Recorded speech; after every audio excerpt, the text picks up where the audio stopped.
What's up, friends? Is the camera working? Yes, it is. My name's Aaron Ciotti. Everybody calls me Ciotti. You can call me whatever you'd like. I need to fly 5-inch freestyle more. It is. I am a sloppy mess on a 5-inch freestyle rig at the moment. Welcome to 5-inch Friday. Let me get the chat going here. And right. That's good to go. This is a Q&A stream. So So leave those questions in the chat. And in honor of 5-inch Friday, drop an eggplant if you've got a 5-incher. There's one in the chat that you can copy and paste. Welcome to Eggplantville. If you got 5 inches of meat, drop an eggplant. If you got a 5er, there you go. Greetings.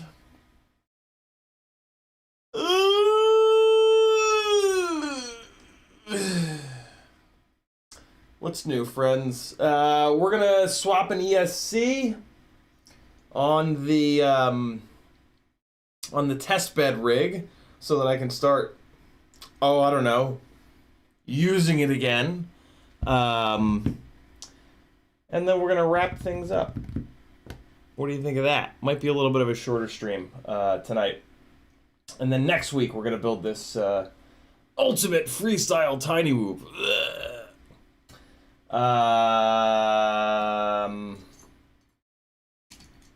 Yeah, it's gonna be good. Let me put this in a bag real quick. Didn't I have I threw it away, didn't I?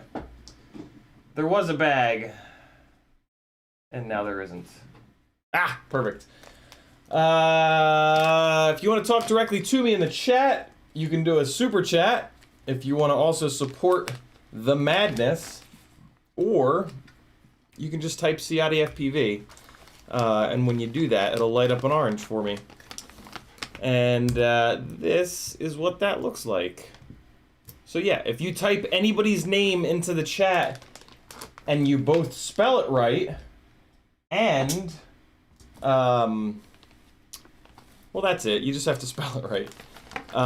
It'll light up an orange like that for them. And then, you know, they'll know that you're talking to them rather than me or the wall or whatever non-denominational god you believe in. Riot 9 was first, the Spander was next, JRFPV, Michael Blade, Northern Tier, Ricardo Ferreira, Quadzimoto, Dan Richmond, Riot 9, Ram Donko, Rob Axelson, Frank Nicholas, Grizz FPV, CMYK FPV, Private Island, Mr. Huggy, what? Stoics FPV is here. It's a name I haven't seen before, I don't think. A Spander, oh, look at all those dongs. Look at all those purple dongs in the chat. That's delightful. Who else is here? Chris Young, 300. Quadkilla is here. Sydney Spare. Chasing FPV. Mr. Bill FPV. That's a good name. That's a good solid name. Mr. Bill. Super Deluxe is in the house. What's up, brother? D-Merc is here. Big FPV. Lots of names that I haven't really seen much. J. Drone, Stoics, Kaiser Soze. I think I got everybody. Chris Mel, Joe Bruce. What's up, people? I may be the walrus. The folks that have tagged me so far are JRFPV. He says, what's up? CiottiFPV and FPV slaves. Michael Blade says, what's good, you beautiful people? Quadzimoto says, good evening, buddy. Rob Axelson says, so what makes tonight 5-inch Friday? Dicks, Rob. 5-inch dicks.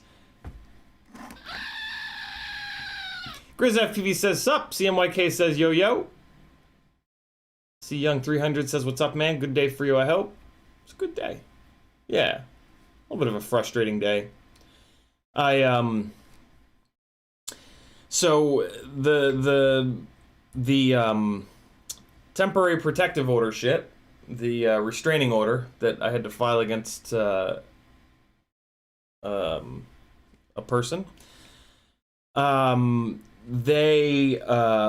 I don't know, she's ducking the cops that are trying to serve her the papers, and I'm starting to get really pissed off because I have to keep showing up for these court dates, virtual court dates, and it's just and then I sit there and I wait, and it's just a complete waste of time, and I'm really starting to get pissed off, and I'm also kind of starting to lose motivation to keep going with this. It's been like 4 or 5 times now. I don't know what's going on. It seems like maybe she's been through this before and she knows that she just needs to like duck the cops to kind of, I don't know, but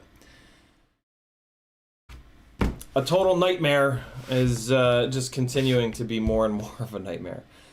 But hey, that's life sometimes, I guess, when people don't go to therapy or get help for themselves. So, yeah, frustrated, but hey, still alive. Sydney Spare says, nervous Maddie, haha. Yeah, I'd failed 2 up to that point, and I was getting sick of taking the walk.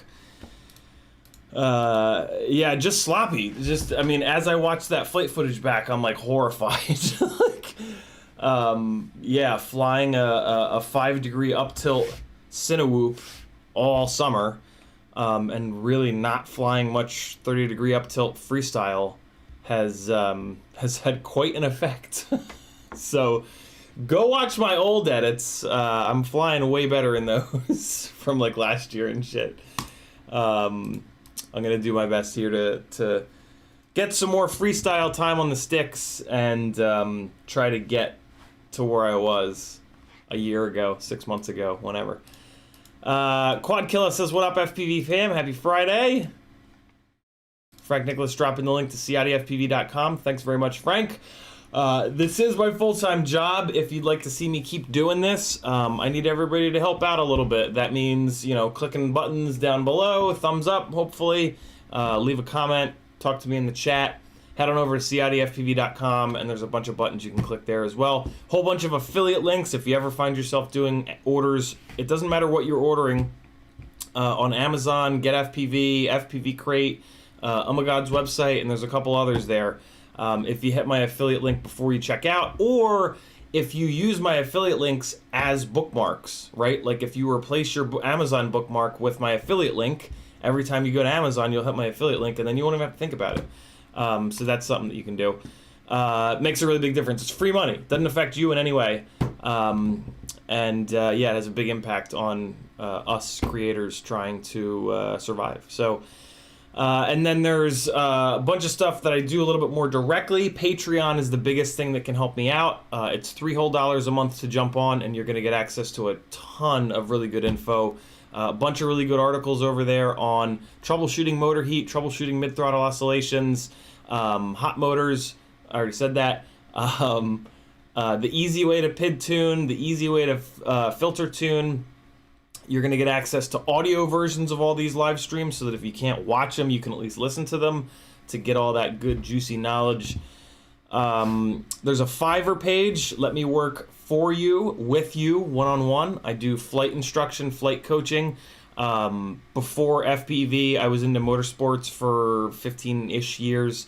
Almost 10 of those years I spent as an instructor at the racetrack, helping people go faster, more consistently, have more fun. And I've kind of taken that and turned it right over into FPV. So I can definitely help you fly better. If you just keep pouring stick time in, you're going to continue to grow. But, you know, just like all instructors or teachers, they can accelerate that, right? And they can make that a little bit easier for you so that you can get better faster. So if that's what you want, I can definitely help you out. I'm also doing build planning over there. If you've got a cursed build, or if you just want to buy the right parts for a change so that you don't waste $80 on an ESC that catches on fire, I can help out with that for sure. I've pissed thousands of dollars away into the garbage electronics, so I can impart some of that knowledge on you so that you don't follow in the painful, heartbreaking steps that I have. And then tuning help. If you've got a rig that needs to be tuned, I can help you out with that as well. And as a part of that, I like explain to you what's going on with the tuning. So it's as much about me explaining tuning to you in a way that you can actually understand as it is me getting your rig tuned. Or rigs. I've had folks that come on there with 3 or 4 rigs, and I just work through them. And as I'm working through the rigs, I kind of explain, you know, this is a Cinewhoop, it needs more I-gain, for example. You know, whereas this other rig that you've got is a 5-inch freestyle rig. So yeah, we just kind of go through all that good stuff. There's also an Etsy store with a bunch of really fun stickers and some hardware that might help you out during your building process. And there's also a Teespring page with a bunch of really fun t-shirts and mugs. So if you want to support me, there's a million ways that you can do so. Buy yourself something nice for Christmas. Christmas time is coming up. And support your gangly buddy while you're at it. StoicFPV says, just built a budget Glide 5 Slam. It's sick, very cool. Glide is a beautiful frame to do a budget build with because it's so cheap, and it's arguably one of the best. No, not arguably. It is one of the best frames available. It's arguably the best frame available. Rob Axelson says, I've only got 3-inch, but some girls like it that wide. Oh, God. Rob Axelson says, total fatal attraction, I'm not going to be ignored. Sydney Smear says, I'm messing with you, you're a gangster bro on God. Thank you, Sydney. Remy Tim says, much love, CiottiFPV, never give up. Indeed. 諦めんなよ。諦めんなお前。どうしてそこでやめるんだ、そこで。もう少し頑張ってみろよ。ダメダメダメ、やめ、諦めたら。周りのことを思うよ。応援してる人たちのことを思ってるのって。あともうちょっとのところなんだから。俺だってこのマイナス10度のところ、しじみが取れると頑張ってんだよ。絶対やってみろ。必ず目標達成できる。だからこそ、ネバーギブアップ。C Young 300 with a $10 super chat. Thanks a million, C Young. He says, thanks, love your streams, love you hanging out, my man. Let me know if you have any questions, I'll help you out. Rob Axelson says, Sausage Fest Friday. Mr. Huggy says, I'm refusing to fly 5 inches because that's what everyone else does. Actually, I do have a 5-inch prop, but that's only on my 24-inch wing. Fair enough. Kevin Sumner says, I made it. Thanks for all your help today. Kevin Sumner hired me to do a build planning session, and we had that today, and it was a blast. He had a couple of rigs that weren't flying quite right, and I was able to... most of them it was mechanical problems, motors that weren't going to work really well, stuff like that. So I was able to kind of tell him, like, you know, here's your upgrade path for that rig. And then, yeah, and like we tend to overlap on these sessions too, right? Like we did talk about tuning a bunch. So yeah, it's a little bit of everything. Don't feel like you have to only do build planning for an entire half hour. You know, through Fiverr, or just if you want to message me, we can just set it up outside of Fiverr so I don't get hit by the 13% or whatever they took. Yeah, you're just going to get one-on-one time with a person that's been doing this for 5+ years and doing it relatively mindfully, paying attention to, you know, what's good, what's not. So yeah.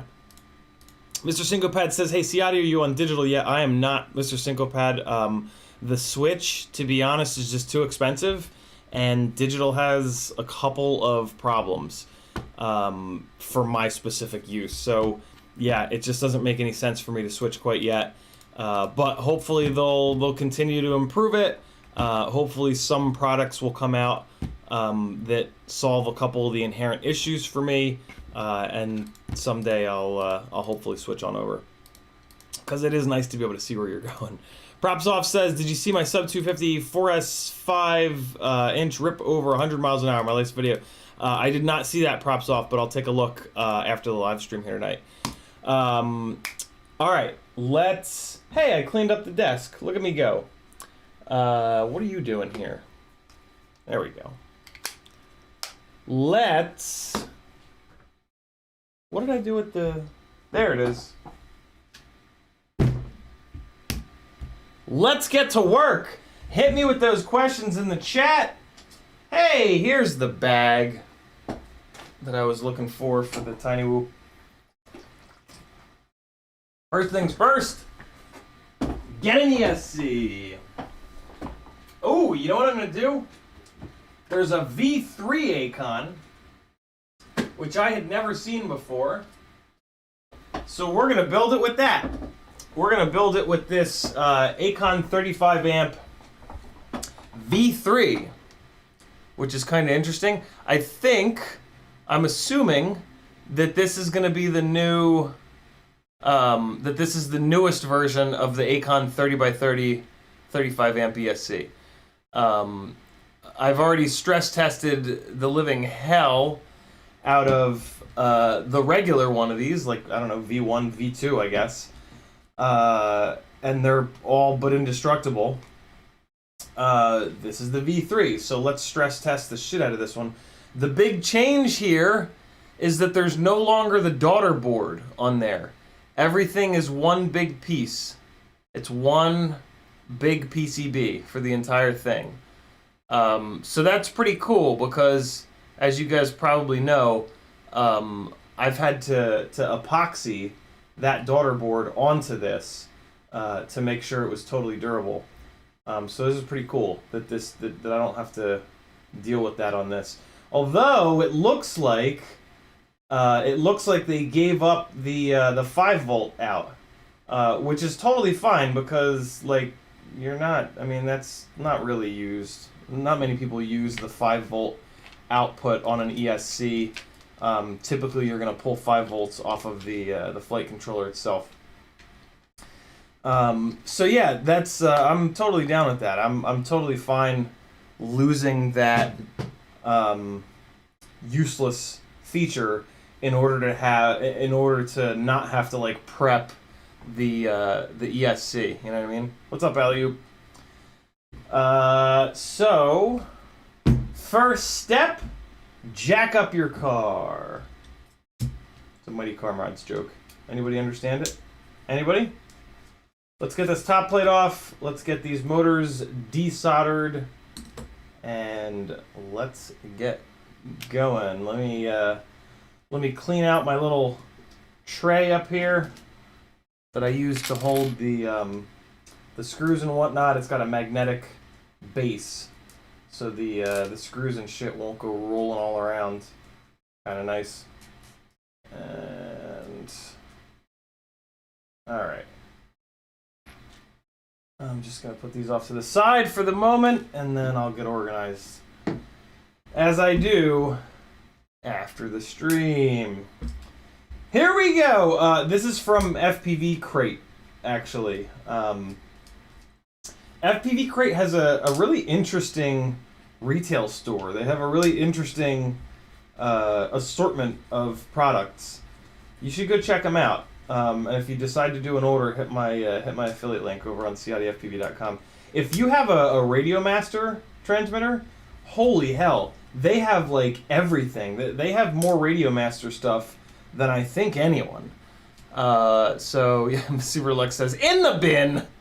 Yeah, that's where this ESC is going here, I think. Not really. This is an AM32 ESC that I'm taking out of here.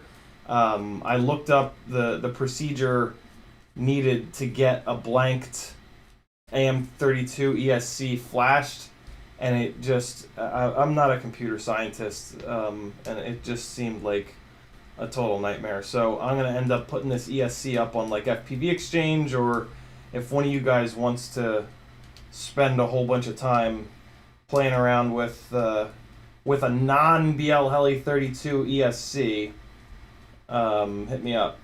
And yeah, you can mess with it. All right, we got that. Man, I had this area so clean until that Cinesplore builds, and then it's almost like my toolbox vomited a whole bunch of its contents onto the desk, because I am surrounded again, and it's not making my anxiety better, that's for sure. Metal Dirtskin says, I would take that ESC off your hands. I unfortunately am an IT guy, so I'm used to fighting with uncooperative hardware. Do yourself a favor, Metal. Go to here on YouTube, search Joshua Bardwell's channel for AM32, or just search for, like, AM32 Joshua Bardwell. In the description of his video is a link to the AM32 GitHub. Go on over there and read. It seems like a lot, man. It seems like you got to do a lot. So yeah, make sure that you know what you're getting into. I don't want you to get it and then realize it's more of a nightmare than what you want to do when you're not at work. But yeah, for you guys that enjoy pain, it might be fun for you. I enjoy pleasure. So let's get these motor wires off of here. No, you're not crazy. Yes, there's purple on one side and gray on the other. These purple motor wires are from the iFlight Zing 2007s, but I never actually ran those motors. A friend of mine did, and he saved these motor wires for me way back when. But I didn't have enough of them. I didn't have enough of them to do both sides, unfortunately. So this rig is all fancy on one side and then a little bit less fancy on the other. But that's okay. Usually you can't see any colors because we crash into the grass and turn our rigs green. So, you know, it's all good. This one motor wire is actually looking a little mangled here. The insulation is kind of giving up the ghost, so I might strip that back and re-tin it. Because it looks like I gave myself a bunch of extra cable, which is really nice. Let me actually do that now, before I forget. Let me also pull this. That's probably going to throw an error on the computer. Let me get rid of that. There we go. Alright. Kevin Sumner says, do you run the Gemfan Hurricane 5143 on that glide? I do. What amperage do you pull when you punch hard? You know, I'm not sure, but my guess would be, I don't think it ever goes over 100. I run a fairly low-powered setup, though. I really prefer less power for more throttle resolution. The T-Motor F40 Pro 2s are a little bit of an older motor with a... and they're a low kV. They're a 1600 kV, but they still work great. They still have enough power for most things, and yeah, I really dig them. Unfortunately, they're not made anymore, so I've had to switch over to the T-Motor F40 Pro 4s, which will pull a lot more power. So I've got them on a throttle scale on the PID tab, or a throttle limit rather on the PID tab. To a motor limit, not a throttle scale, not a throttle limit, a motor limit, to bring the power down basically to where these Pro 2s are. The less power within reason, of course. As you know, as we were talking about, too little power is a big issue, which we run into with tiny whoops a lot. But on 5-inch freestyle rigs, it's literally hard to find a motor that's gonna not make enough power. So that 5-inch freestyle actually kind of has the opposite problem of tiny whoops, where the majority of the motors that are available are too powerful. But luckily with motor limiting, that's an easy fix. All right. 3 more motor wires here, and then we can figure out what we're going to do with the XT60 situation. It looks like I've got a capacitor soldered to those pads, so I'm probably just going to pull the XT60 completely off, because I'm going to need to get at those other wires. And all right, cool. So we are good to go here. This is the rig that's got the Mamba flight controller that's held up really well.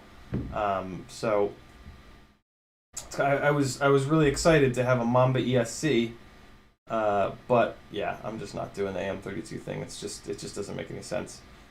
All right, so let's kick these M5 nuts off, and then we can start moving forward with the battery lead. All right.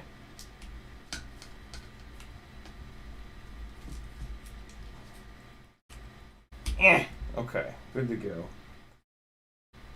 What do you guys have planned for this Friday night? Anybody do anything crazy? I might jump on the sim rig after this. I haven't had the sim rig set up for a while. I've been playing with real cars, to be honest. I ripped the apartment apart yesterday, looking for something. Here's a funny little story. You know how, like, every once in a while you'll save something for a long time, and then eventually you'll throw it away, and 10 minutes after you throw it away, you need it again?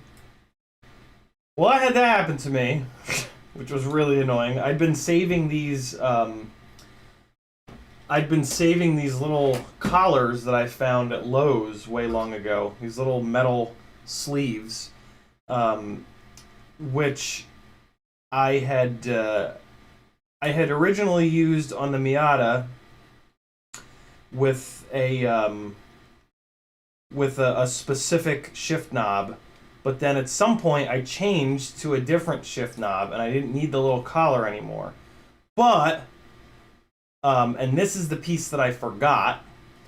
The collars also worked really well on the Mazda 2 with a very specific, with that same shift knob. But then that shift knob was not getting used.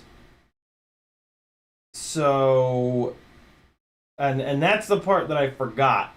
And that's when I threw, and so like a week or two ago, I threw those collars away. The shift knob that those collars didn't work with was the shift knob that I bought for my ex-wife. Now that I have the car, I don't like that. It's kind of a girly shift knob. And I have the original white shift knob, not the original from the car, but the original one that I had in the Miata and that I had put into the 2. So when I got the 2 last week, oh no, it was this week actually. I remembered that shift knob. I was like, oh, let me put that shift knob back in it, and I put it in there. You don't need the collar to put it in, but it works way better with the collar.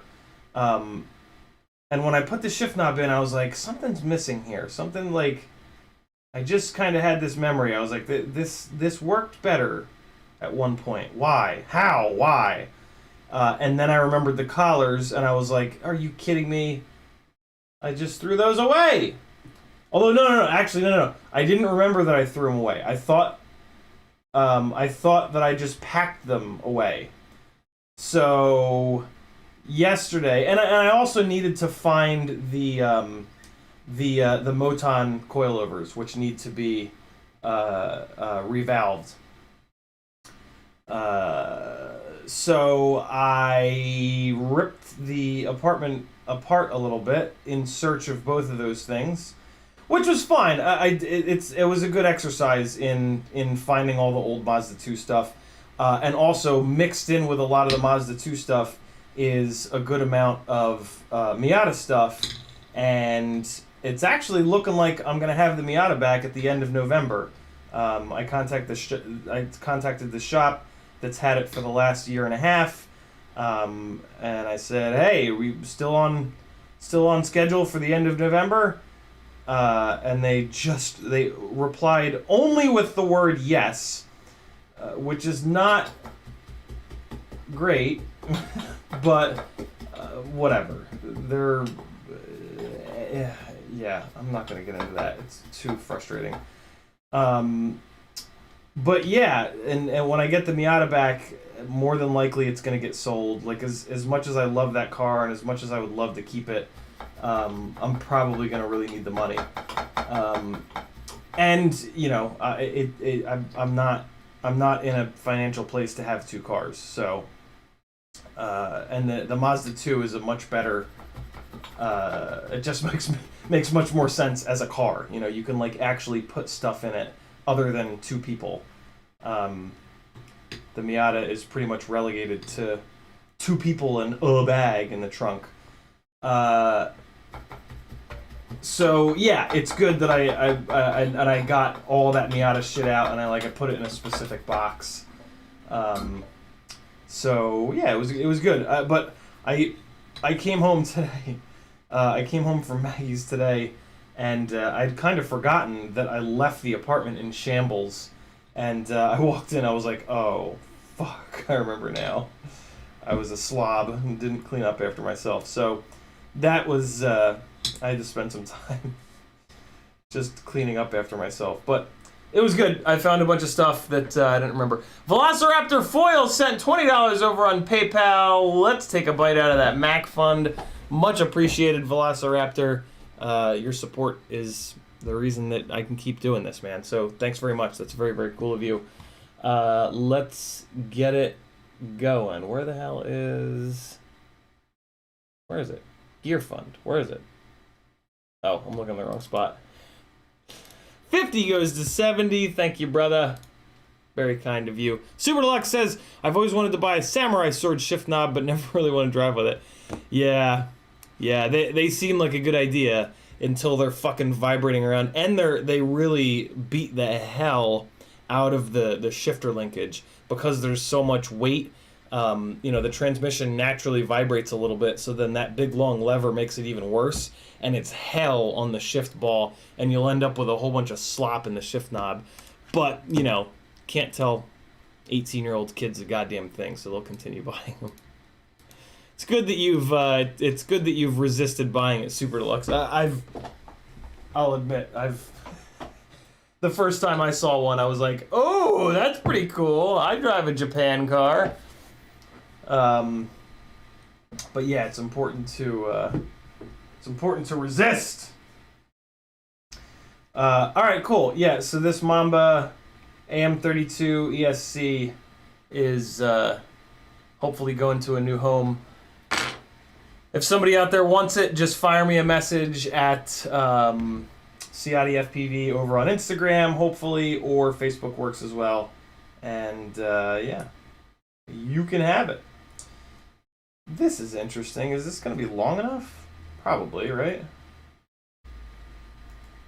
Yeah. Jesus, just barely. Oh my God, okay. It'll be fine. All right, let's get some rubber grommets on this ESC. And we will get to work here. Oh, yeah, another one of these. Oh, Akon, I fucking love you and I want to have your babies. Oh. Akon coming in hot with a proper ESC cable, doing it the right way. Okay. Save this little bag. And Super Deluxe says, I drive a Japan car, summarizes my driving career. All right. But it says, that little short Mazda shifter is the best one I've ever used. Years of driving VWs led me astray. Yeah, Mazda's transmissions feel beautiful. Mazda transmissions are some of the only ones that you can very accurately and quickly shift with just your fingertips. Like you can take care of all your shifts with this right here. A big it's a blessing and a curse. It's a curse because their transmissions, and this is why they shift like that, their transmissions are not all that durable. They're fine with like stock power levels and with bolt-on power levels, but if you like double the horsepower, they tend to not hold up. Which, I mean, most people don't do that. Most people don't add that much extra horsepower to a car. So I mean, it's fine. I would rather have that. I mean, if you're gonna double the power on a car, it's kind of understood, unless you're 16 years old. It's kind of understood that you're gonna have to change everything. I mean, like everything in the powertrain is gonna need to get changed. You're gonna need bigger brakes. You're gonna probably need better suspension because hopefully you're going to bigger tires. So yeah, I mean, I feel like it's pretty fair to not put a and again, you know, to put a transmission into a Miata, for example, that could handle 1,000 horsepower, the transmission would shift like shit. So, you know, the majority of the people that aren't making 1,000,000 horsepowers are going to have a much shittier experience. Yeah. When you shift a car, the process of shifting is basically smashing synchronizers into one another. And in order for synchronizers to handle more power, they have to be bigger and they have to be beefier. And when they're bigger and beefier, it requires more effort, more force to get them to mesh together and equalize the RPM of the input of the output shaft to the input shaft. So yeah, with a higher power rating on a transmission comes a worse shift, almost 100% of the time. There are certainly newer transmissions are better with this. Like if you compare an old school T56, which is a Tremec 6-speed transmission that can take a ton of power, to one of the newer generations of like TKO transmission that can take the same amount of power, the new transmissions will shift a lot nicer than the T56. But there's still a pretty high shift effort there. So yeah, the Miata and the Mazda 2, on the other hand, have transmissions that can handle about 200 horsepower. And so the synchros are really small, so when you go to shift it, it's just like effortless, and it's really it's effortless, but at the same time there is enough feedback. It's really, really impressive. The Miata Trans is the best. I've never shifted a transmission that's as satisfying and quick and accurate and all the things as the Miata 5-speed. But the Mazda 2 transmission is pretty damn nice too. It's a lot more fragile though than the Miata Trans, but that's fine. You can't really make much power out of a Mazda 2 1.5 liter anyway. So I wonder what color this LED is here on the bottom. Let me put voltage to it real quick. Can I do that with one of these little tiny whoop batteries? I bet you I can. I bet you I can just take the leads and just ram them into this XT30. Well, that didn't work well. Why didn't that work? What? Does it need more than 1S voltage? Bueller! Bueller!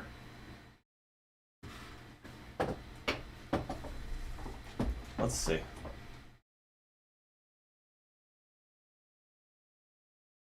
What? Why is this not working? Did the LED blow up?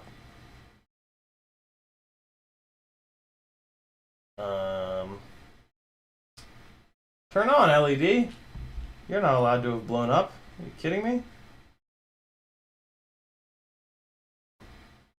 This is not working. What? What's happening? Why is this not working?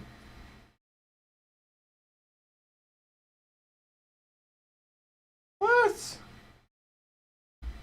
What's going on here? Hold on. This should work, right? Don't I have an LED that's like pre-wired? Usually I do. Yeah, I see one. I see one.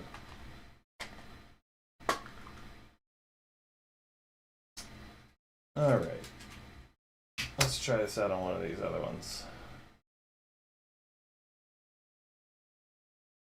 Come on. Yeah, of course. Okay, so that LED must have shit the bed.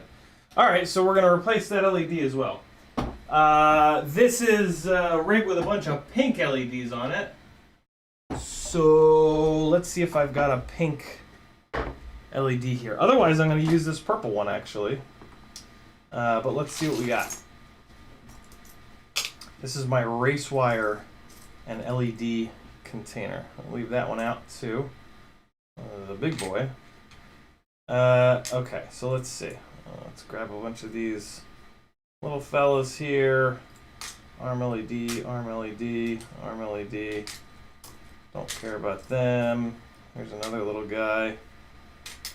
So I always put a dumb LED, basically, on the bottom rear of rigs. It makes it easier to see line of sight for me if I need to pull the goggles off. And it also makes it easier to see for people that are trying to fly behind me, which is really fun. It's always cool to get third-person footage of your rig from somebody chasing you. But in order for them to be able to stay with you, they got to be able to see you. And that's pretty tough. So if you want your friends to be able to follow you better, put an LED on the bottom rear of your rig, like what I do. And I started doing that, though. Well, no, I started doing it for vanity reasons, but then I crashed into a little pond thing at an office park at one point, and the only way that I was able to see the quad was by it was sitting upside down, but I could see the red of the little tail LED in the dark, murky water. So, I mean, there was a chance that I would have driven home without that rig. So it could be the difference between you coming home with a rig and not coming home with a rig. So we've got this little skinny boy, probably not going to run that. That's for lightweight rigs. So we've got yellow, we've got red, blue, purple, bunch of purples, another red, another purple. I thought that I had a pink in here. Another red. I don't know what this is. I'll plug it in and see. I think it's purple. And, ooh, a white one. That's interesting.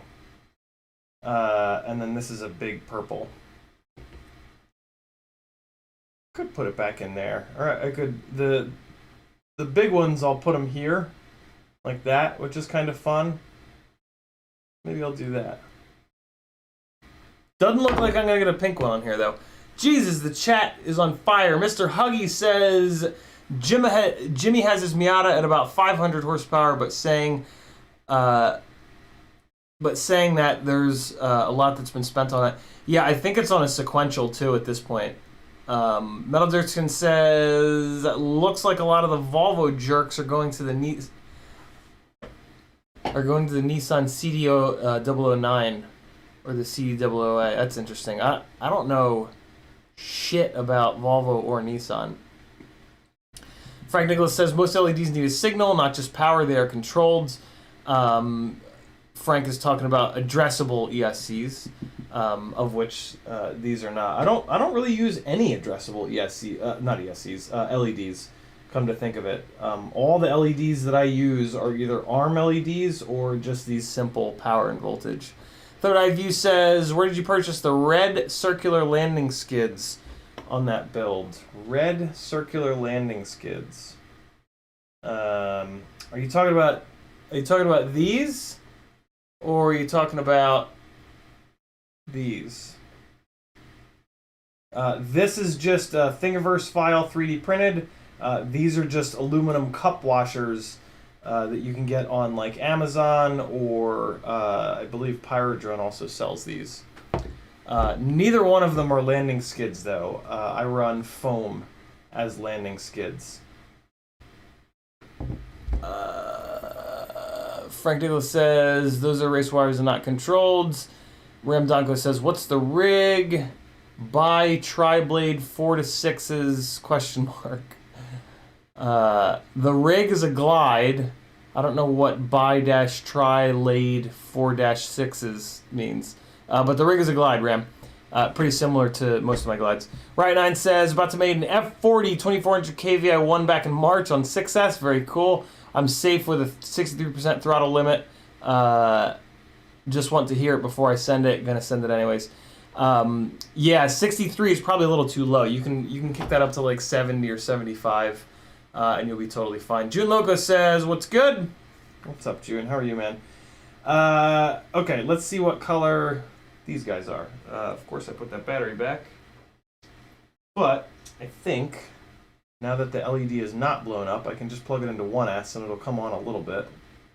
Just enough for me to see what the color is. No, look at that. I'll be damned. It refuses to come on 1S. That's pretty cool. Grab that 4S battery again. I think I put it back on the shelf, didn't I? Yes, I did! Alright, let's see. Let's see what's going on. Gene Logo says that song reminded me of you. What song? What song?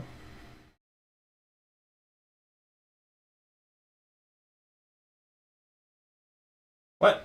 Is this one blown up too? How many blown up LEDs do I have? Oh, there we go. Alright, so this one's purple. Check this one. This one's red. And that one's purple as well. Okay.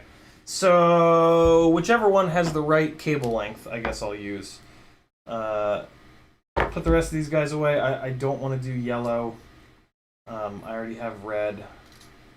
Blue could be fun, but this is more of a pink build than a blue build. So pink and what'll look pink and purple is what I want to do, right? Pink and purple is the move. Yeah, we're going purple. Not going to use the big one. Not going to use the white one. And I think this was the red one, so we're going to put the red one away. So I'm going to use one of these two. All right. Here, oh, I didn't mean to do that. Here we go. So this is probably the one that I'm going to use here. Because if that goes there, yeah, those wires are totally long enough. This one, the wires are a little on the short side. Probably still get it to reach, but no reason to waste time with that. Let's just go with the one with slightly longer wires.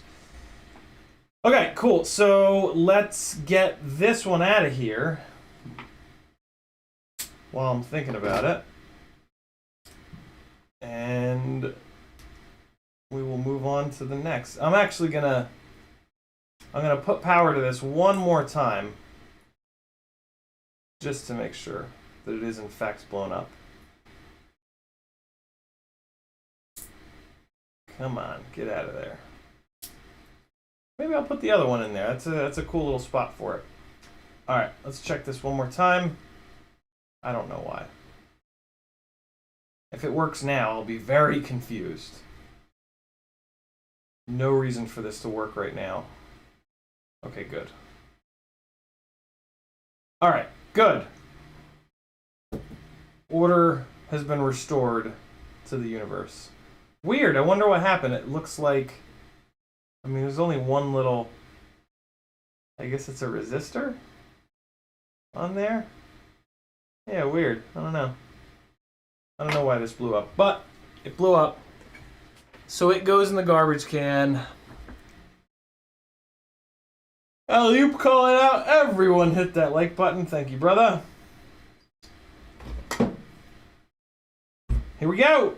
Let's put the XT60 on before we put the ESC into the builds, and we'll also get it all tinned up while we're faffing about with it. Ooh, so the pads are double-sided now. That's pretty nice. In that case, I am going to mount this. I'm going to mount it with this facing upwards, I think. Yeah. Yeah. I'm going to mount it with this shit facing upwards. That's going to be good. All right, so let me get a bunch of solder here. But first, let's get some flux going on here. And we're just going to really quickly hit each one of these pads. There is flux in solder, but adding a little bit of extra here just really makes the tinning and soldering process a breeze. So it's a really good thing to do. Let's get some solder going. Alright, here's a little trick for anybody that's new. Get a nice long piece of solder. Take your round-handled, biggest handled driver that you've got. Wrap the solder around the handle, and you can make yourself a little self-standing spool of solder. Run the end up like that. Squish the roundy bit part like that. And now, not only do you have a little handle so that you can, it'll also stand up like that, so you can bring the tip of the soldering iron down to tin the tip. It's just, you know, one of those little things that you're gonna love. You're gonna love my nuts. You're gonna love my little thing.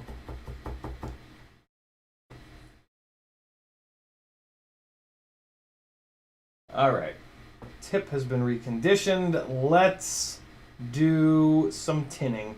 The most satisfying part of any build. So when you're tinning up a pad, the most important thing is just to get the solder to fully cover the pad. And the main way to do that is just to make sure that you put enough temperature into the pad.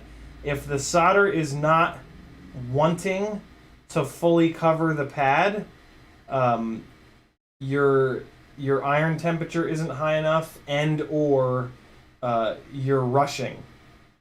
You want to make sure that you keep the tip of the soldering iron down on the pad for long enough that the entire pad heats up. You can certainly move the tip of the soldering iron around a little bit, just to kind of spread the solder around, but yeah, that's something to kind of remember there. You do want to make sure that you know, I know we talk a lot about you want to be quick on the pads, but you don't want to be too quick. As you start to get more comfortable with soldering, you can kind of go the other way from not putting enough temperature in to putting too much temperature in. Or I'm sorry, you can go from putting too much temperature into not enough. So something to just kind of think about. Most of soldering is just doing it over and over and over again. But there are some tips that can certainly help out along the way. I did the negative pad first there. Now I'm over to the positive pad.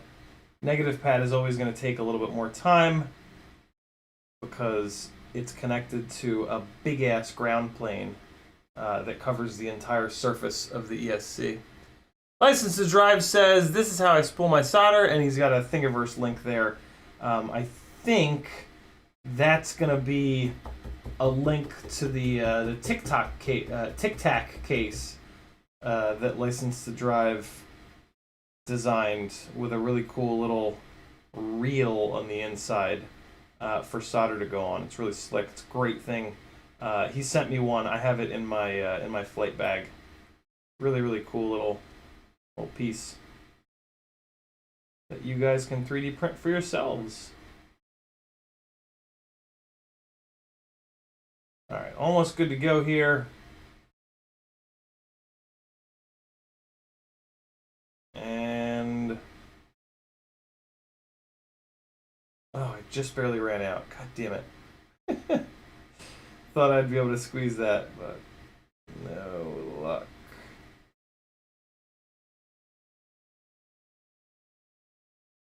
All right, we are tinned. Let's now get the XT60 on there, and then we can put the other wires up on top of it. Hopefully the... God damn it, Larry. So the positive and the negative are on the opposite sides versus the Mamba ESC. So let me actually see if I have another XT60 where the wires are cut in the proper...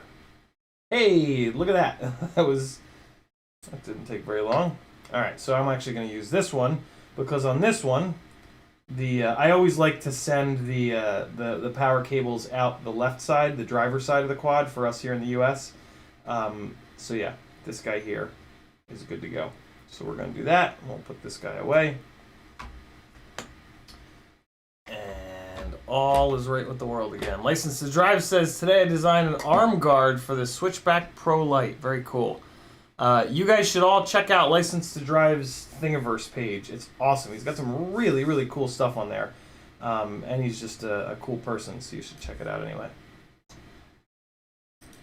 Even if you don't have a 3D printer like me. You should still check it out. Okay, so we're going on like this. So we're going to put the ground on first, and then we're going to drop the positive on after that. I always put a little bit of a backwards angle to clear the rear standoff on the glide. So yeah, let's get that going here. Before I do these, I like to really load up the tip of the soldering iron with a bunch of solder, but I also like to put some extra little bit of flux on these pads, just so that the heat transfers as quickly as possible. So let's get it. Wait, no, I wanted to use this solder here. So just come in here and just get a whole bunch, and then come on over. Ground pad first here.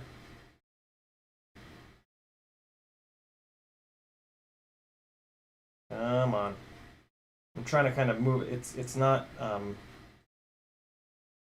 doing what I want it to do. I don't want it there. Get off of there. Why is it like connected already? What is happening? Okay, this has gone horribly awry. Why is this? What the? I don't quite understand what's happening here. It like attached itself instantly. I have no idea how or why. Before I even got a chance to oh wow, what the fuck is going on here? How did this? The heat transferred very strange on this. This was weird. This was a weird little. Okay. All right, let's reset. That was very strange. Let's get this cleaned up a little bit here. That might be part of the problem. The wires were kind of wild and woolly. Spread out and being all angry and shit. There we go. That's looking a little better already. Let's continue to just kind of flatten this thing out. Much, much, much better. All right. That's the stuff. Now, let's come back in. I'll get this in the spot that I actually want it this time. And that's much better. Much, much, much, much, much better. All right. And that's looking good. That's about the right amount of time for enough heat to transfer into the pad. And yeah, that's the stuff. All right, now we're going to move on to the positive here. This is one of the other reasons that I stack them a little bit of an angle so that you can then have the positive pad come in at a nice little angle here. And I've been soldering for a long time, so I can kind of half-ass doing this and use my fingers. For those of you that haven't been soldering for years and years and years, I would not recommend you use your fingers. I recommend that you use tweezers because the wire gets hot. And yeah, using a pair of tweezers is just going to give you more fine motor control because you can grab the wire all the way up here, and then you can really control it and make sure it stays on the pad in the exact spot that you want. That looks pretty good. ESC is boiling hot from all that time that I spent on the ground pad. At this point, I just bend these wires upwards a little bit. Woo! This ESC got hot. because that's kind of what it does when it's in the rig. It kind of goes up, hits the top plate, and turns a little bit of a corner. So that's looking pretty good.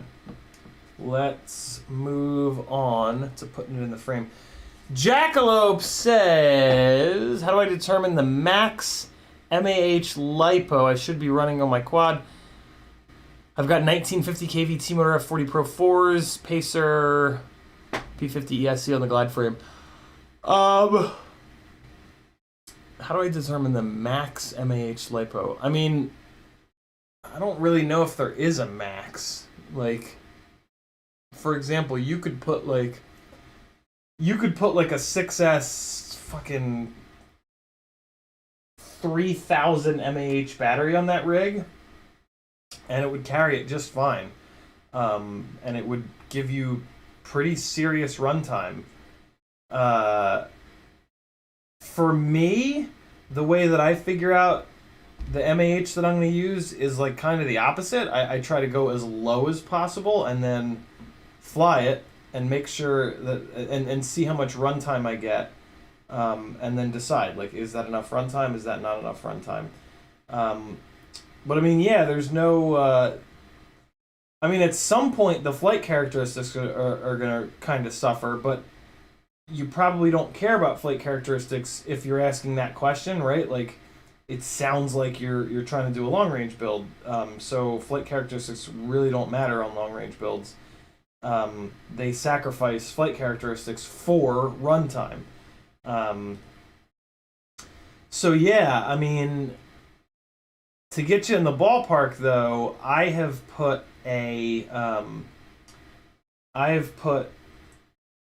6S 1500 on a regular old glide with those same motors. Let me look it up. Hold on. The battery's behind me. Let me just... Actually, I think it's a lot more than that.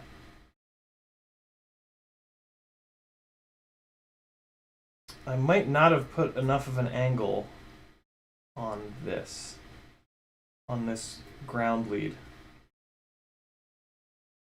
Oh, shit. The microphone is there. Okay, well that changes things. It looks like I left enough wire on that microphone there. I can just move it over here.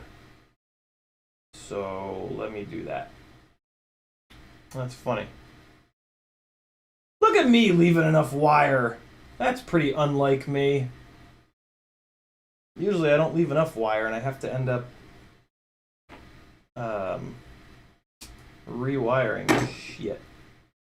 But in this case, it would appear that I thought ahead, which is welcome development. So let's just get this off of here. Oh yeah, look at me. Look at the big brain on Ciotti. We're just gonna send this guy over to the other side here. And stick them to this one. Hopefully, I can move this power and ground. Oh yeah, we're good to go. Cool. So I can stick it over here and throw a zip tie on there and we'll be all set. I'm going to just point it inwards like this, make sure it's not hitting the flight controller. And man, that's going to be a little tight there. Let me, I mean, I could probably also sneak it in there. Let me see what the clearance looks like with the ESC in here. Ooh, boy, that is a little close. Okay, let's try something else here. A piece of solder on the base plate here. Let me just get this out of here real quick. Don't need that messing with me. Okay, there we go. Okay, where else can I put this microphone? Let's see. Probably lay it flat there. Just boost those wires up a little bit. That's an option.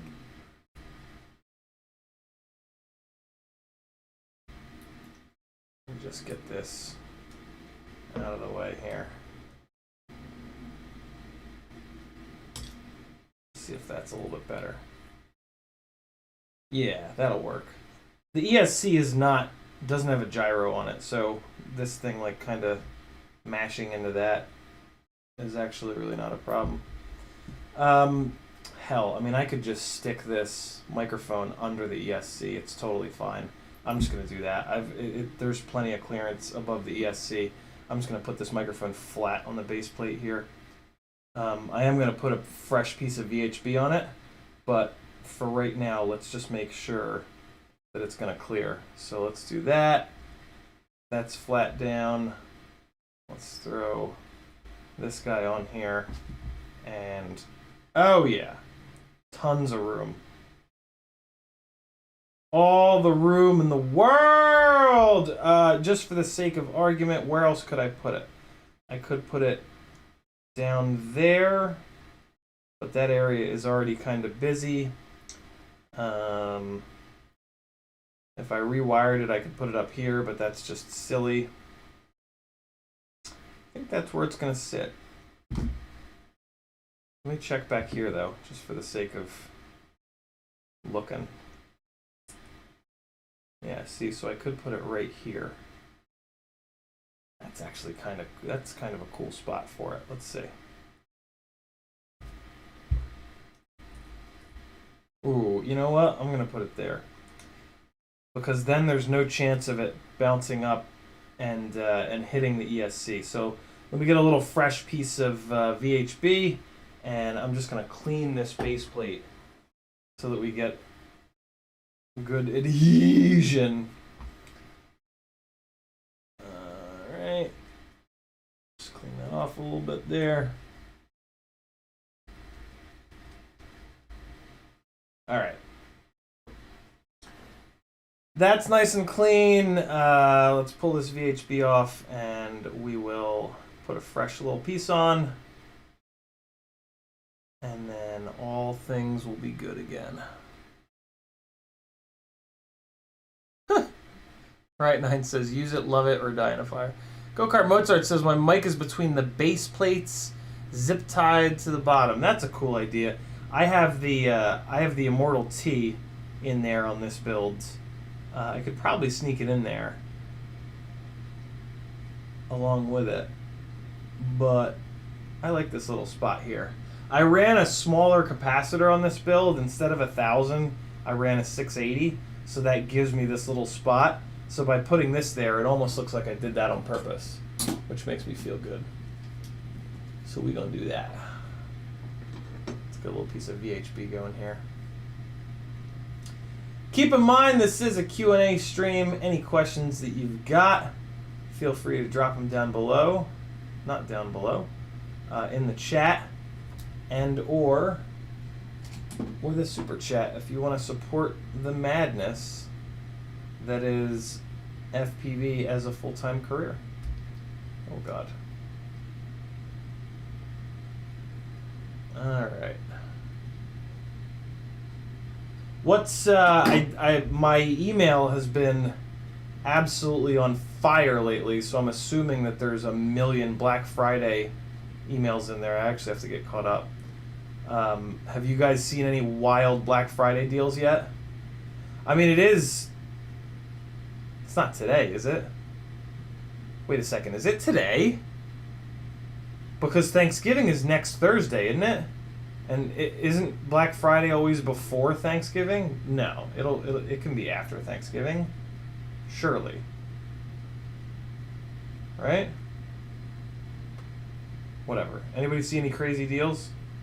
I haven't been really paying much attention, but I need to. I really need to because I gotta beef up the giveaway box, and yeah, I like to try to get stuff discounted for that. Just trying to figure out how I want to run this wire think I'm actually going to pass it under some of this stuff. I'm going to pass it under everything. I should have done this before I put the VHB on it, but better late than never, I guess.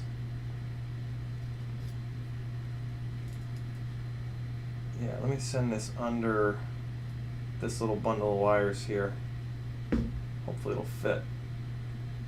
Try my best to not get the VHB all dirty. There we go. Hey, that looks a little better. So now I can just put it like that. I'm going to run these wires back in the other direction. And let's get this guy plopped down on the base plate and we can move on. Oh, no. It's not where I wanted it. Come on. There we go. Look at that. I love it. And I'm not going to zip tie that. I'm just going to leave it with the VHB because it's really lightweight and it's kind of sandwiched in there anyway. So even if the VHB does let go, it doesn't really have anywhere to go. Like it's kind of these motor wires are going to be on top of it, and yeah, it'll be fine. JT Custom Knives says Black Friday is always the day after Thanksgiving. I did not realize that. Little Dirtskin says, got a couple little giveaway things to send you. Was hoping for some more of those 8mm wrenches, but they're out of stock like everything else. That's very cool of you, Metal. I appreciate that, man.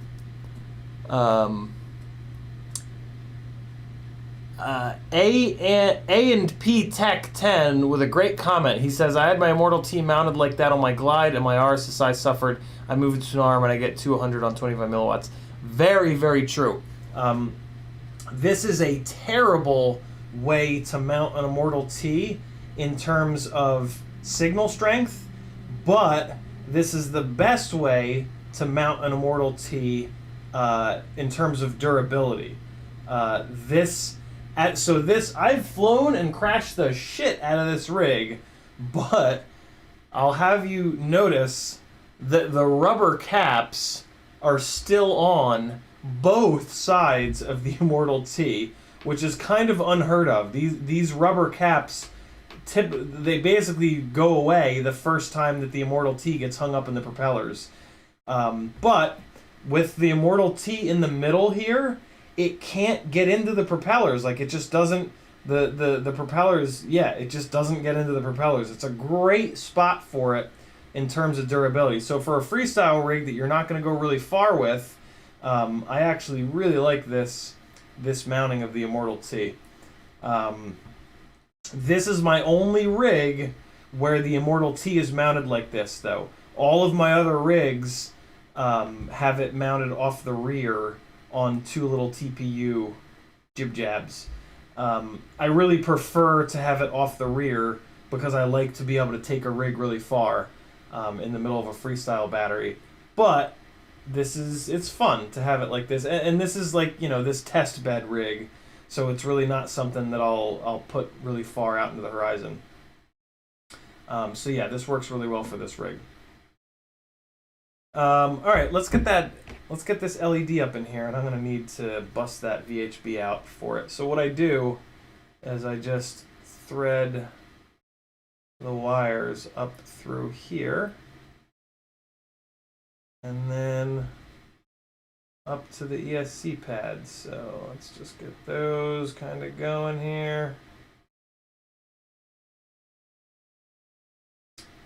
This is one of my only rigs with a TBS VTX, which is kind of fun, just, you know, it being a test bed rig.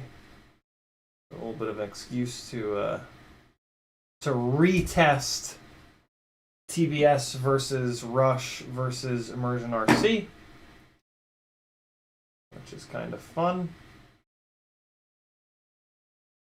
This also has a TBS UFL antenna on it.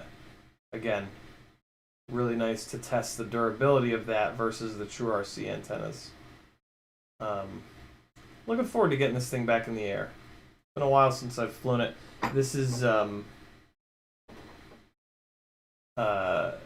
this tends to be a bit of a basher rig, which is really nice. So I've got my main basher rig with like my normal setup, and then when I slam that into something real hard, I'll usually grab this rig. This rig doesn't fly exactly like the other rigs because it's got some different parts on it, but man, it's close.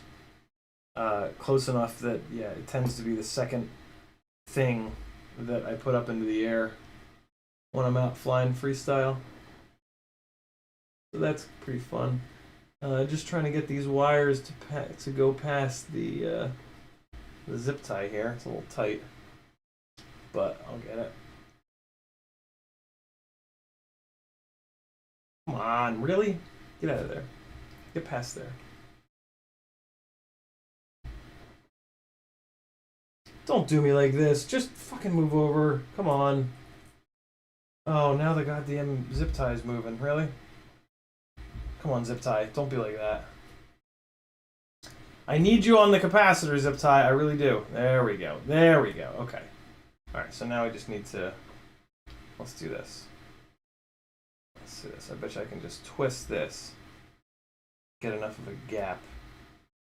And sneak that little wire past there. Man, I need a third hand right now. There we go. Nope, not quite. Come on, god damn it. Really?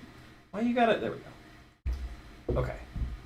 So that's good to go. Now we're going to stick this. I'm actually going to stick this down to the VTX, just like the old one was. I really can't imagine that this was the reason. I don't usually mount them like this, but I can't imagine that mounting it like this is what caused the other one to fail. So let's do it again.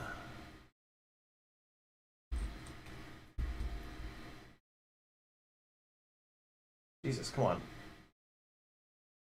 I feel like I have rabies right now. What the fuck is going on? Why am I rabid? There we go. And then put it up like that. And then there it is. Okay, great.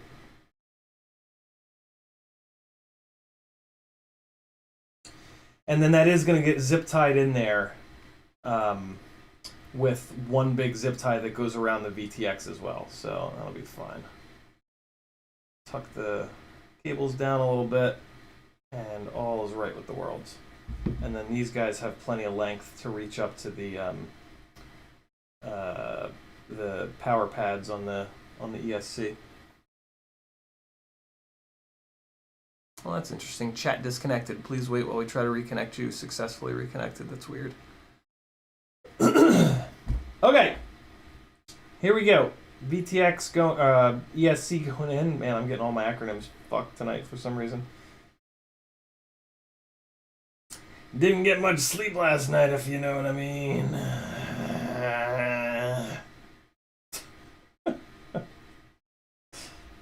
Jesus Christ. There we go. Look at that. Whee! Okay. Man, this ESC is very close to those rear standoffs. Good lord. It's not touching them though.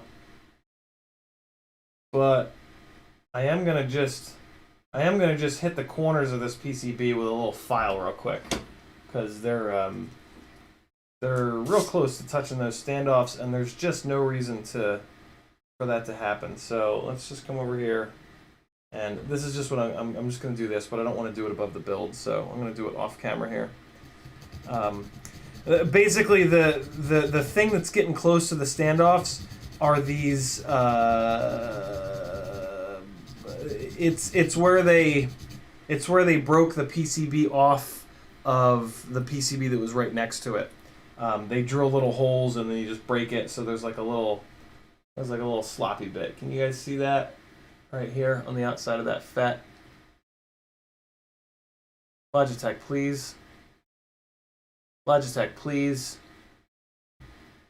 Logitech, please. There it goes. See the little angry bastards there? Yeah, I'm just taking that little that little buddy off.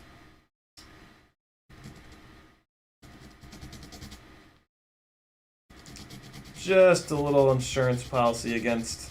It's just, you know, you don't want a piece of electronics banging into an aluminum standoff. There's no reason for that. And there we go.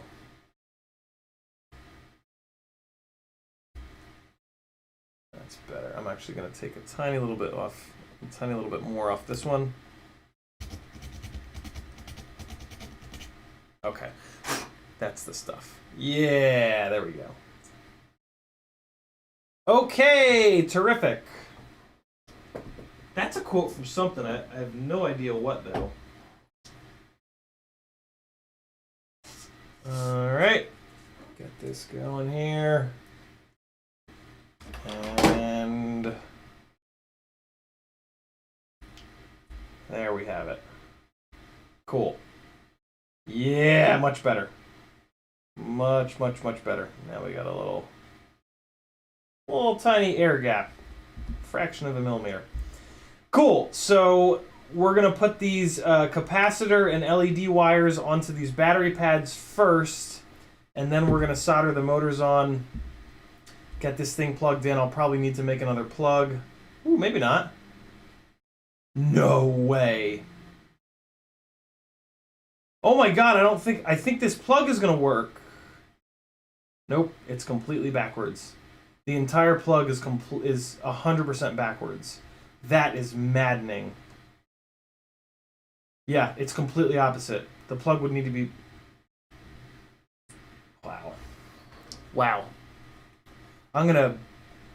If I ever get to meet these companies that make these ESCs, I'm gonna take all of them, and I'm gonna line all the people up, and I'm gonna grab the people's heads all the way on the outside on one side and the other.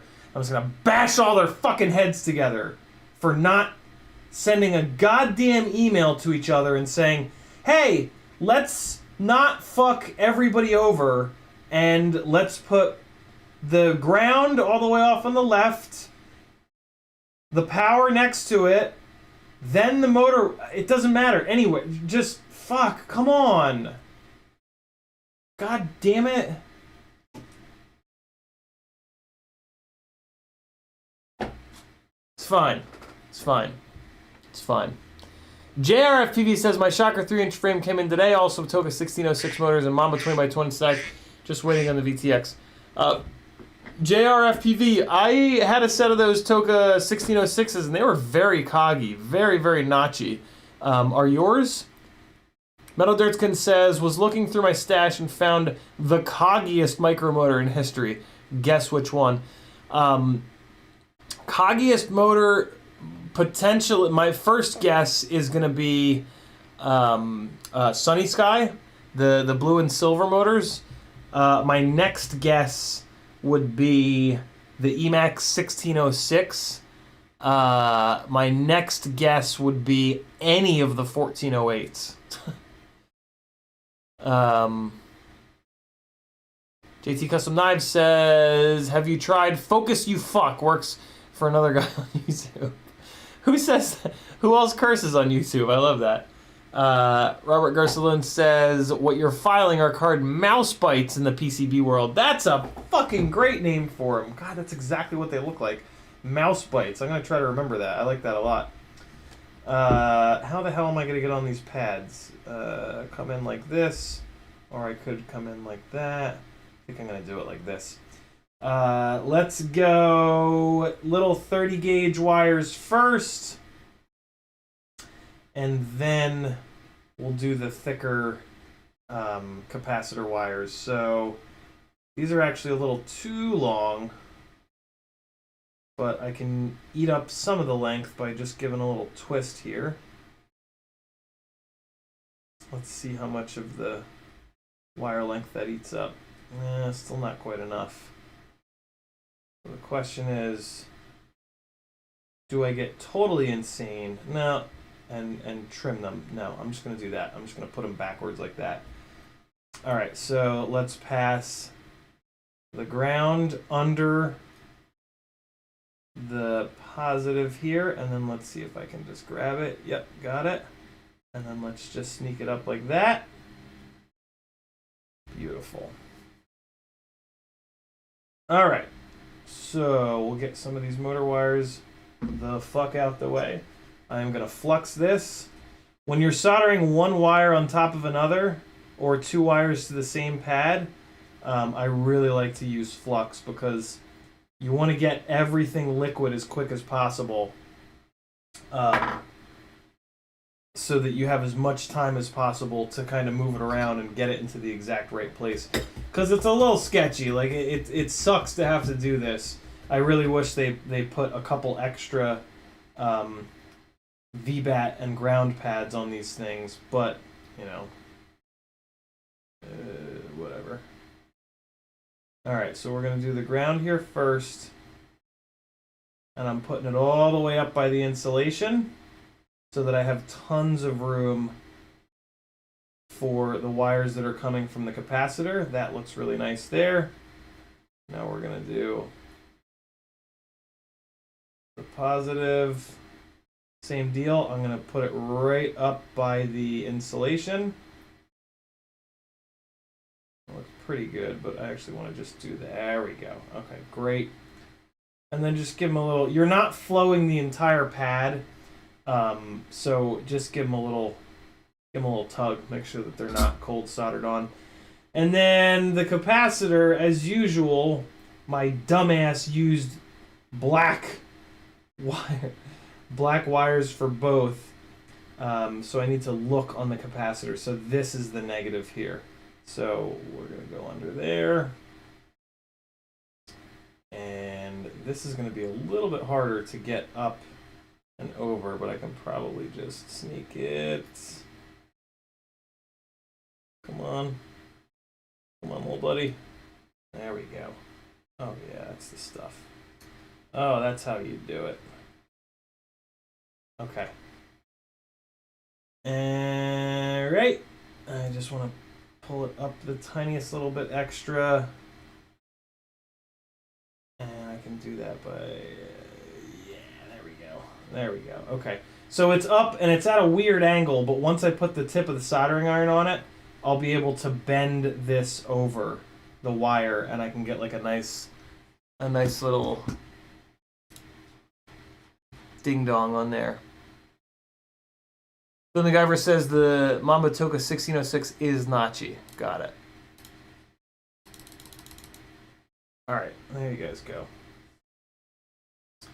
And that's where I want it. Okay, perfect. And I can hold it with the tweezers. Alright. So that's going to look a little better for you guys. It's way worse for me to have the light like that, but it's okay. I'll survive. Tinning the tip of the soldering iron. Coming on in. And I'm just looking for the top of the battery lead to just start to flow, and then I'm going to get off of it. And I think that was it. I think that was my moment there. But I'm going to come back in and just add an extra little tiny bit of solder just to make sure. Because if the capacitor wires break off of the battery wires, they usually reset the ESC. So you don't want to fuck around with that. You want to make sure that your capacitor is really well connected.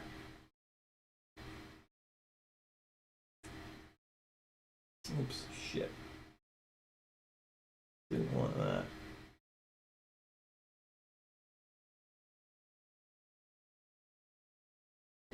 That's the stuff right there. Okay, cool. And then we're going to do the positive here as well.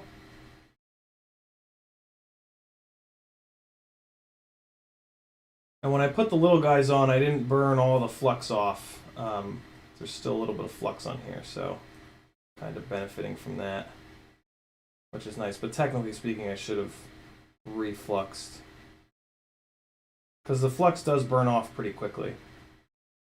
All right. That looks really good. Let me check it with my 5X loop. If you don't have one of these, you need to get one. They're really important. There's a link down below in the description to one on Amazon. Make sure you have one. Oh yeah, that's good. Oh yeah. That's the shit right there. Cool, so we are powered up. Let's give the capacitor wires a little tug to make sure that they're nice and strong. And they are. And then we'll give the power leads a little tug as well to make sure that we didn't put so much temperature in that we created a cold solder, which we did not. Cold solder joint, which we did not. So we're all set. So now we just got to throw these motor wires back on here, make a plug that works, and we'll be good to go. I'm going to kick this camera up and off of here because I'm going to need to remove this plug. And it gets really close to the body of the camera, so just do that while I'm thinking about it. And tempted to move this thing over to a Foxy or Predator, but I'm not gonna. This is a toothless here. It's a little too short, and I think I remember there being like standoff in view, which is kind of annoying. Maybe I will move this over to a Predator. I wish there was a Nano T-Rex. I'd love to give one of those a shot. I've heard really good things about them. Let me get caught up on the chat here real quick. Dudeska says, you got it. It's the Emax 1408 2300 kV. I'm going to put it in an airplane so it doesn't matter. Yeah. Emax 1408. Good lord, I can't even imagine. Family Guyver says, Toka 1606 is Nachi, I've noticed. Good to know. I'd heard that, but I'd heard from one person that they didn't think it was all that Nachi, and I was like, that means that they came out with a second version of that motor, which is not unheard of, unfortunately, but it's also not very common. So I'm actually glad to hear that you guys, your 1606 Tokas are Nachi, because that means that Mamba didn't create a second version of that motor. So yeah. Here we go! Time to solder some motors up. Everybody's favorite part of the build, because you usually do it last. And it means that all the other fiddly soldering has been completed. And damn, that feels good. We're going to put another little hit of flux on these pads, on these motor pads, just so that we've got the shiniest balls in all the land. Throw them eggplants in the chat if you've got shiny balls. Let me see your balls, unless there's another. Is there an emoji for balls? The eggplant is the emoji for dick. Is there a testicle emoji? If there is, let's see that shit in the chat.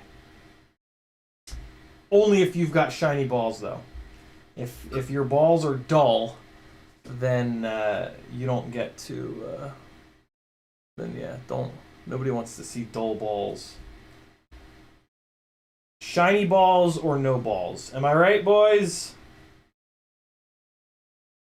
Show me them glistening nuts. Oh God.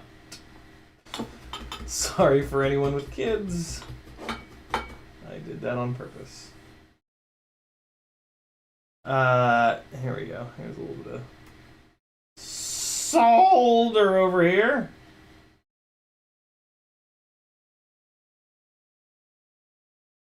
All right. Away we go. Motors being soldered up. Oh my God. If there was oh wow, what a man, that is pure beauty. There has never been a solder joint as gorgeous as that one. That's it, I'm done. I'm never soldering again. I can't top that solder joint there.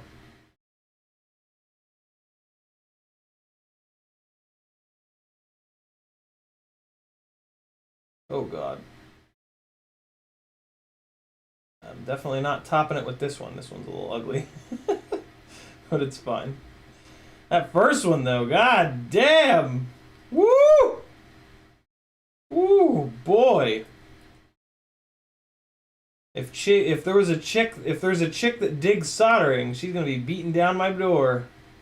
I'm gonna have to beat her off with a stick. Eggplant stick. Hey-o! Dick jokes, yo. Will they ever get old? I doubt it. Alright. There we go. On this side here. Come on, get out of my way. Get out of the way. Get out of there. Get down there. This rig looks so pretty with these pink LEDs, I gotta be honest. Pink arm LEDs really tie the room together. I left a lot of extra cable on here. I don't know if I did that so that I could maybe move this to 6-inch arms, since it is, you know, for testing. But whatever, I ain't mad at myself for doing that.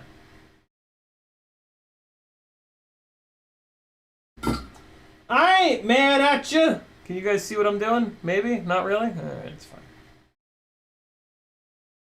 Really difficult to get a workbench cam that kind of works, where you guys can really see what I'm up to, but this is the best setup I've found. Oh my god, another work of art. Your boy is on fire on that first solder joint. The first joint is always the easiest because it's at a 90, and I can like hang the insulation off the side of the pad. It just makes it really easy to do it on that first pad. It's really nice. It's very satisfying. Ugh, man. So Acon put little gaps in between these motor pads, which I really like. It lets you get the tweezers in there to really be able to hold the wire nice and steady. You could even technically run all the wires at a 90 degree and drop them down into this gap, which would be really cool. Kind of bummed that I only thought about that just now. I would love to have been doing that already, but whatever, it's fine. It's the test bed rig. It's not a beauty queen. Just doing a little wire management here, make sure everything's neat and tidy. That looks pretty good, but I think I would rather actually have this in there. Yeah, that's what I want. That's what I want. This is just me being nuts, for the record. So yeah, you could. Here's what I was talking about. It would be hard to do this because as the solder travels into the wire, it kind of hardens the first little bit of the insulation. Actually, it looks like I can. It looks like the joint that I just did allows me to do that. Well, that's really nice. Okay, so apparently I was doing it all along and I didn't even know it. So yeah, that is incredibly satisfying. I really like this V3 Acon 35 amp. This is going to be really clean. By doing this, you're protecting these wires from when you go crashing through Scraggle and shit. So this is actually really, really nice. I am all about this. So when you do it like this, the wire's going to sit up, and then you just got to push it sort of down-ish and just get it to turn that corner. And then just hold it on in there. And the goal is for it to stay flat on the pad. Just like that. Ooh, boy, that is pretty. I'm really tempted to redo the other ones. I'm gonna redo these. This is just a missed opportunity if I don't redo these. So let's just knock this out real quick. Won't take long. And okay, so for this one, what I'm gonna try to do is just heat it up and just rotate it. No, change my mind. I'm gonna remove it because it really needs to come up from the bottom like this, and then you hold it and then you bend it over. What you want to make sure if you do this though is you got to make sure that the exposed part of the wire sits flat against the pad. It's more important for it to sit flat on the pad than to do this little trick. So if you're trying to do this and you can't get the wire to sit flat on the pad, I would actually recommend bailing and just solder it on at the little 45-degree angle like I usually show you guys. There we go. That looks goddamn terrific.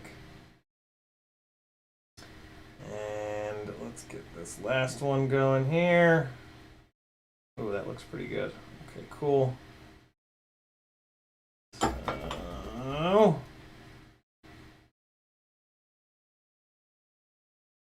I'm just gonna hold this guy, come onto the exposed bit, bend it over, and push it down. Oh my god. Oh my god! It's so pretty! Wow.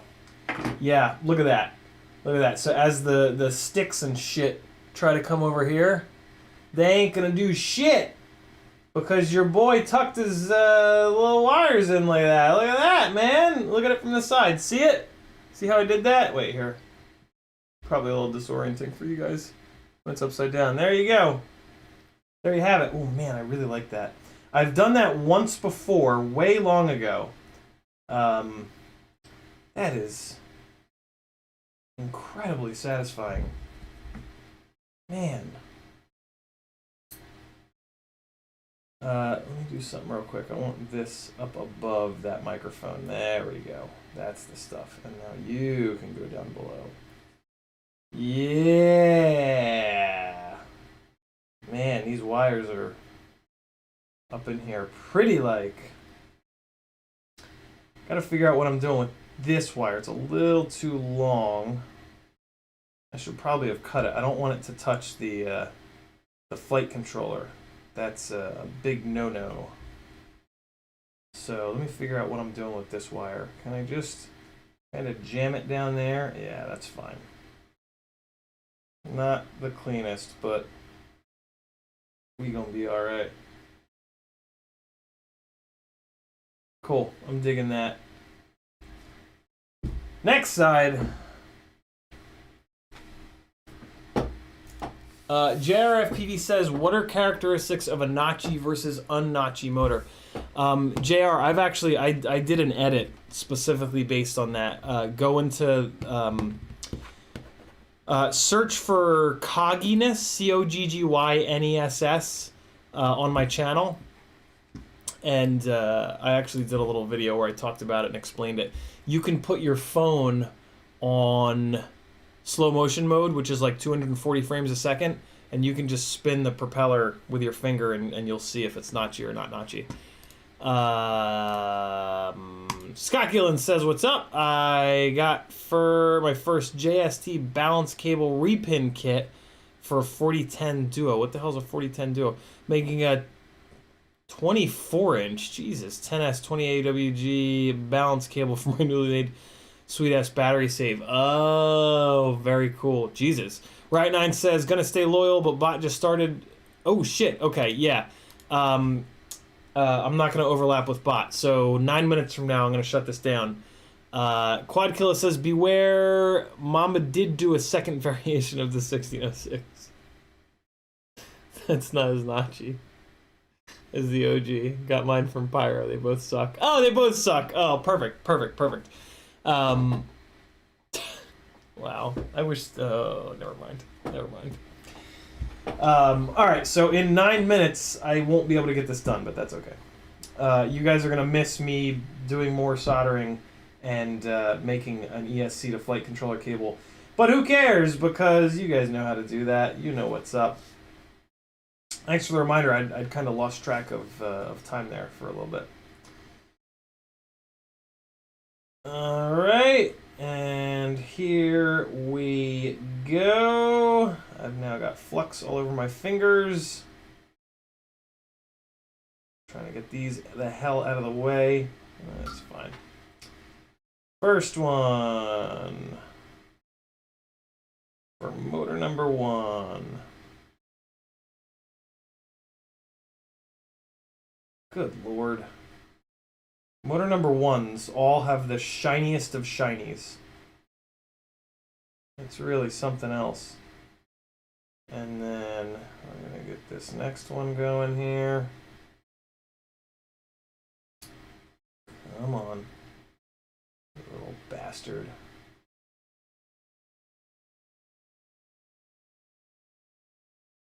There we go. Oh, nope, get in there, get in there. There we go, that's where I want it. And I just need to pull these wires back in. And hopefully it sits flat. Yes, it does. Great. Let's get this one. This does, this is definitely a little bit harder to do it this way, but I mean, who gives a shit, you know? You're gonna bang the hell out of the rig. And if you're running the race wires, these solder joints you won't have to touch. You know what I mean? So you might as well spend a little bit of extra time here to do a really good job with this. All right, here we go.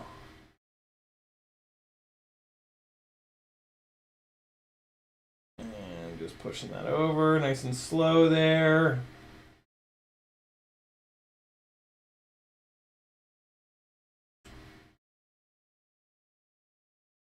Just making sure that I get this as flat on the pad as possible. Yeah, that's gonna work. Cool. Yeah, I mean, when you do this, it doesn't look as impressive. Like, you don't get that nice shiny ball up on top, but who cares? I mean, this is gonna be the most durable possible setup, and it's gonna keep your wire insulation from getting all chewed up, which is really all that matters to me. Okay. Actually, I think you guys are gonna get to see me finish the motor soldering at least. Which is kind of satisfying.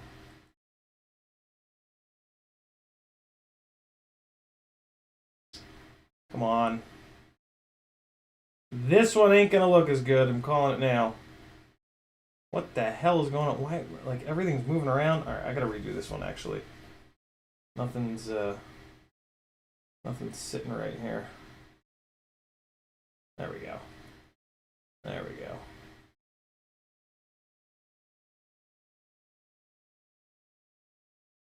Yeah, this one doesn't look as good as the other 3, but that's okay.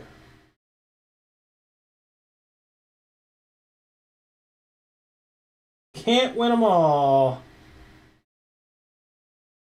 As long as the joint is strong, for the most part, I don't care. I kind of do, but whatever. Not all joints have to be beautiful. Just ask Tommy Chong. Wait, what? Alright, get this guy flat here. Keep it tucked in.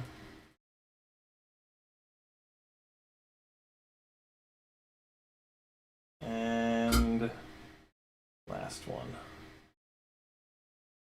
Akon, I don't know if you did this for this reason, but man, thank you for doing this. I have a feeling that they might have done this on purpose, because these little slots here that they've put in are the exact width of these motor wires. And this is a 35 amp ESC.